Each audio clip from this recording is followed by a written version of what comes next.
everyone and welcome back to my channel, and in today's video we're going to be doing a Q&A but with my best friend Alex. So Alex has found some questions. I don't know what the questions are, but apparently they're interesting, so let's go ahead and get started. They're definitely more interesting than the normal ones.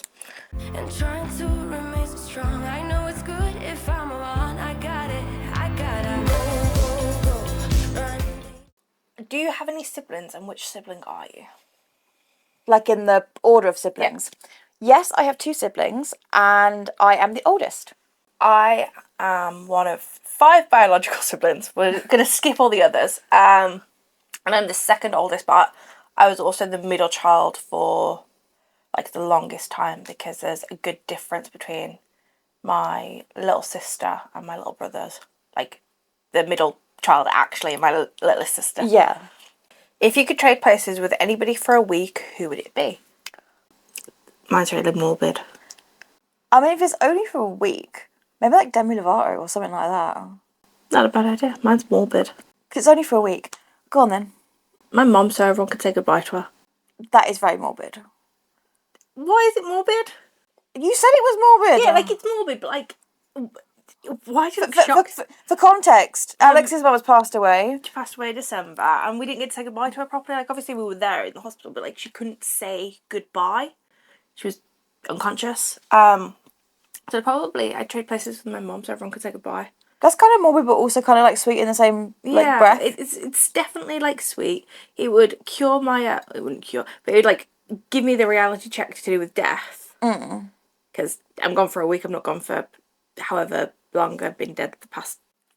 Yeah, it's not like it's hours. It's like a whole week. Yeah. Like, So like you get a chance to miss people and stuff like that. Like, yeah. Go on then. Okay. Next one. What is your proudest accomplishment? My proudest accomplishment is my YouTube channel. I'm nearly at 1,000 subscribers, and I may be at 1,000 subscribers when you're watching this, but I've been grinding for about just over 2 years now, and I don't know, I'm just so proud that I've kept at it, and it's something that I haven't just given up on, because like other things I do just like give up on when things get hard and things get tough. Yeah. What about you? My proudest accomplishment is probably being a mom. It's going to be like being a mom or coping with like what happened with in 2019 sort of thing. Yeah. It's probably going to be my proudest accomplishment. So it's all to do with that sort of time period. So being a mom, 2019 sort of thing, they all come together. Yeah, that makes sense. Do you see the glass as half full or half empty? I would say that when I was mentally unwell, I used to see it as half empty. Like the one that's more negative. Yeah. I see it as half empty.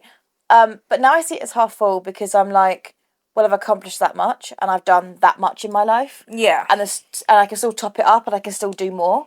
Yeah. I'm a pessimist all the way through. There is not a tiny bit of optimism to me, especially to do with my life. But other people, a bit more optimistic. But yeah, so half empty. Which of your 5 senses would you say is the strongest? Either my sense of smell or my sense of like hearing. Simply because like sometimes like I can smell weird things. Like I can tell the difference between sausages and bacon, stuff like that. Or I can smell when the rain's gonna come sometimes. Yeah. Whereas like I'm with hearing simply because like certain noises are like really loud to me. Like I know that's like part of my autism, but like certain sounds like really high pitched. Or like earlier there was like did you hear that humming earlier from outside? Sounded like a bee. It wasn't a bee. It was like it was more like a helicopter with that sort of buzzing. Oh yeah. Humming sound. I didn't, but yeah. That was really loud in my head, and I was like, I was almost like that was really loud. But yeah. So what about you? Probably taste. You are quite fussy with what you eat. Yeah, but I also can taste things like really easily. Like I can taste smells, which is really weird, I know. But like I can taste it. I'm just weird, but that's no. But like I can like if something comes too close to me that I know isn't going to taste okay, my instinct is to throw up, as we've seen with a lot of things. Yeah. How would you survive a zombie apocalypse? Dig a hole. Oh, you know. I don't know. I wouldn't survive it. You've not thought about how you'd survive an apocalypse? No. Get your head checked. What? Because that's not going to happen. And then she's sitting there like, yeah, it's going to happen. We're going to have something where you're going to need some survival skills. We just had COVID. I survived that one.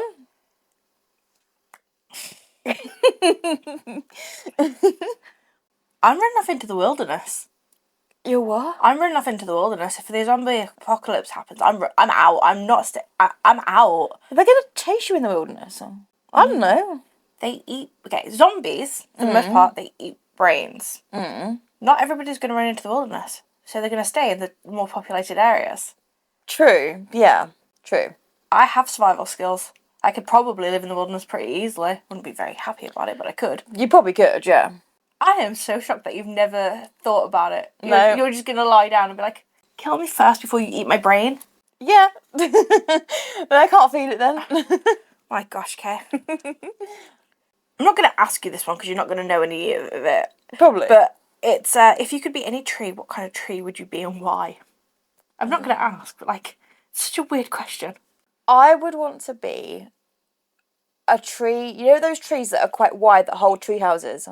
There's about 12 million types of trees like that, but yeah. But a tree like that. I'd want to be like a big wide tree that could hold like a house. Like a tree house, or like one that children would climb on or something like that. Because I really like working with children. I work at school, so yeah. That sort of thing, that sort of vibe. What about you? I'd want to be a really, really old oak tree. Oh, wise. Yeah. Wise and old. And people don't tend to cut them down. True. Or a maple tree. They're pretty. The maple leaves. Yeah, but I was thinking more for the maple syrup sap. Oh, yeah, true. Okay, who's the smartest person you know? Probably like my mum. I don't know. Like, none of my family, my immediate family anyway, have gone to like university or anything like that. So I couldn't pick someone who's got a degree or anything because that wouldn't really, you know. Wait a minute, you've got a degree. I'm so stupid. You're the smartest.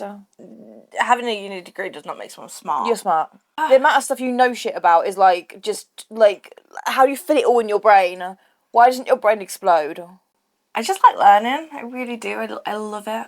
It's like... I wish I learn a lot by like doing things and by experiencing things. Yeah, like very kinesthetic and very like visual. Like I have to do something or see something in front of me happen unless and that otherwise I can't learn. See, I will learn anything.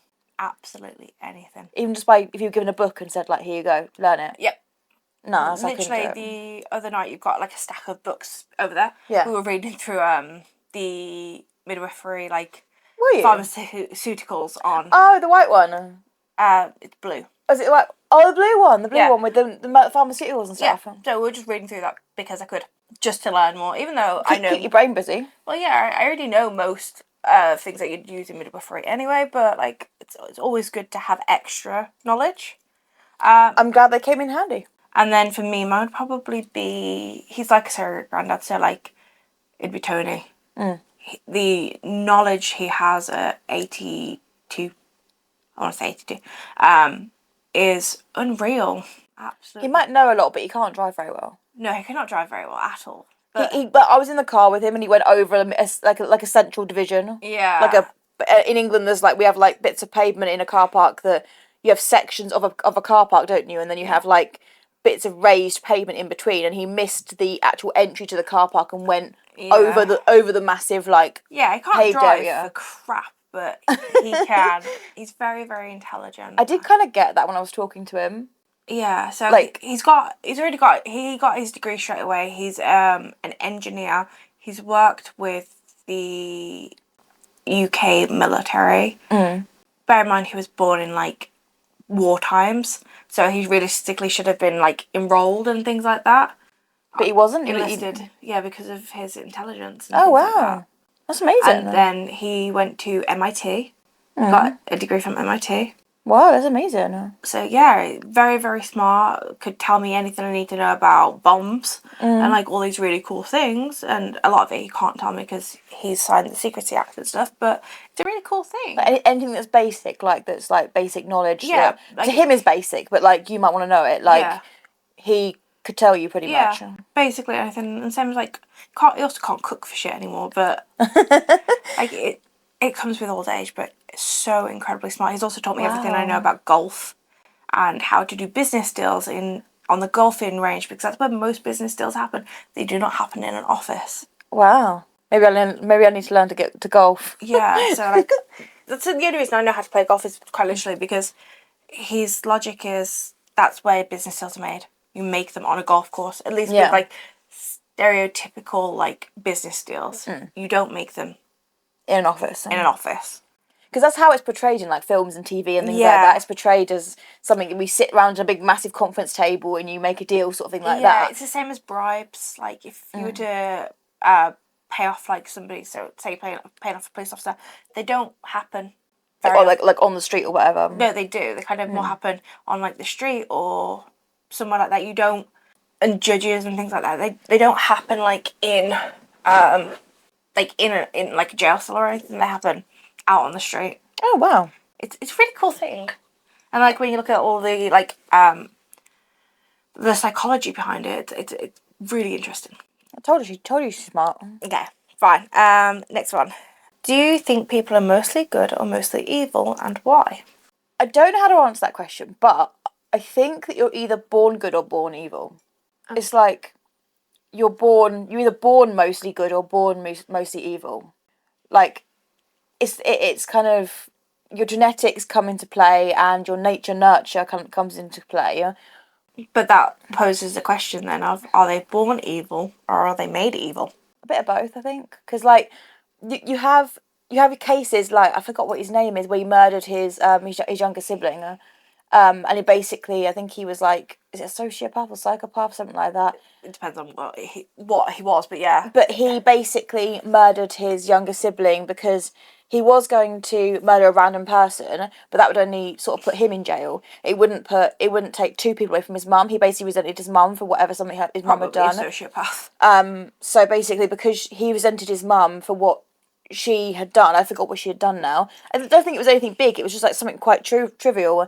And he thought the best way to get revenge back on his mum would be to kill his little sister, because then him and his little sister, he should lose both her children. Yeah.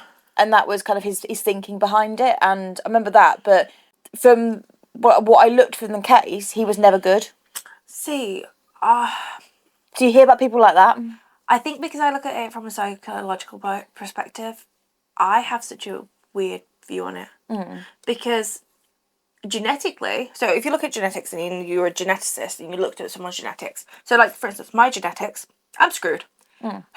Absolutely screwed, because you look on both sides of the family and my bio dad side of the family is much more genetically better with not having shitty people in the genetic pool.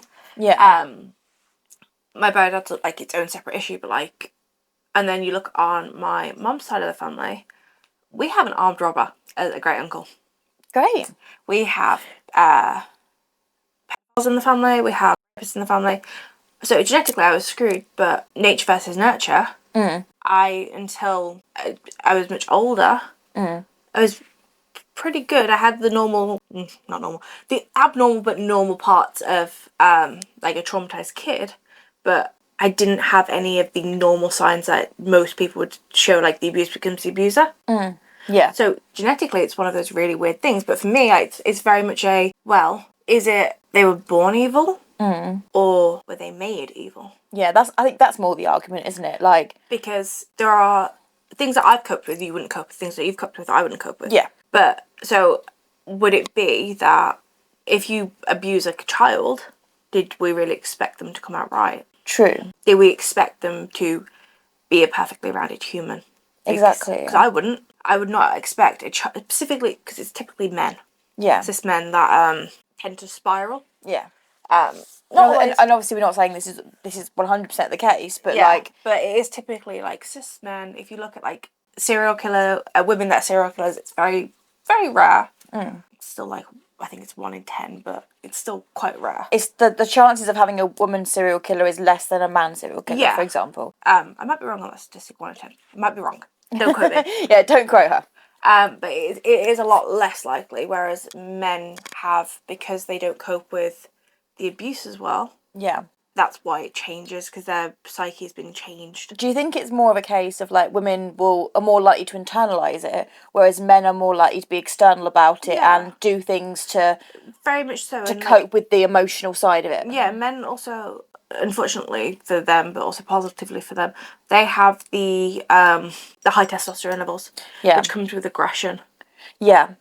And you put somebody who isn't doing too great, who's Yeah. coping with trauma, and give them something that gives them release, they'll do it. Yeah. It's the same as like a normal human just reacting to a thing by self-harming or something like that. It's releasing the pressure. That's how quite a few people have said, like, serial killer wise, like, they've said, like, I was releasing the pressure, because if I didn't, then it would get worse. That makes sense, yeah. And not everybody who is traumatized will become a murderer, or a rapist, or a pedophile. No one It's say like that. it's like because both of us have been traumatized. Yeah, But and- neither of us have become rapists or serial killers or murderers or anything Yeah. like that. Like, it's the statistics I think are very low. If you the abuse becoming the yeah, abuser. yeah. If you look at like a bit of side of things of like if you've been abused, it's very low chance you're going to become an abuser. Yeah. But And it's about realizing that you have to be responsible for your trauma and the way that you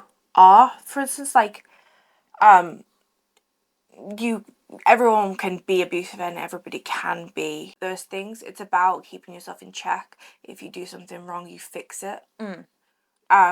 it's about one of the biggest things that my mum especially used to say to me when I was younger is try to put yourself in their shoes. And although I really struggled with that as a kid, I always struggled to do that. I always used to think about, would I like someone to do what I was doing to them to me? Yeah. Like a slight twist on the whole, put yourself in their shoes, because I always struggle to imagine myself in someone else's like life, Yeah. because that's part of the autism. But I could imagine, like, say if I'm shouting at somebody, I wouldn't like someone to shout at me, so I Yeah. don't shout at people. You know, things like Yeah. that, like very basic stuff. But imagining a whole life is something completely different. Yeah. I think everyone is very different with that, because for me, I get that. Like, I understand everybody's point of view all the time.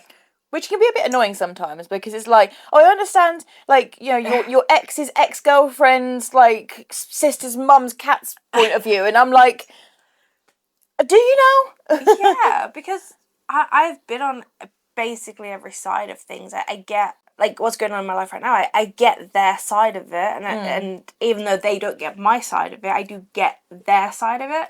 So you're very, like, well-rounded in terms of, like, thinking of other people's thoughts and other people's, Yeah. like, feelings and stuff like that. Yeah, like, I get that they're going through their own battle.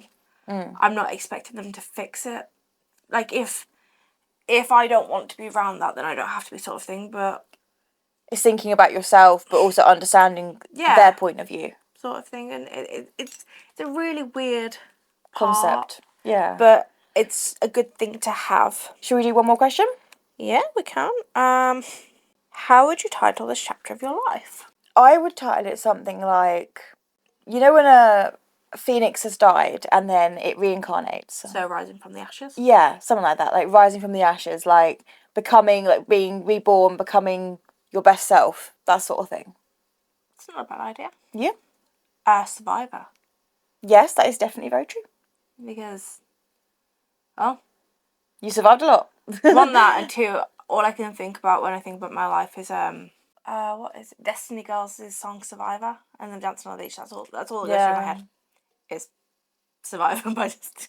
But you survived a lot. Yeah. And I'm so proud of you. Oh, life's life. You can't cut out on it. It won't let me go. So No, exactly. Right, well, do you end the video here? Yep. Right, thank you so much for watching. If you like this video, then don't forget to give it a like, comment and subscribe. And I shall see you in my next one. Bye! Just like you're young again, no, don't you cry. Just get back up again.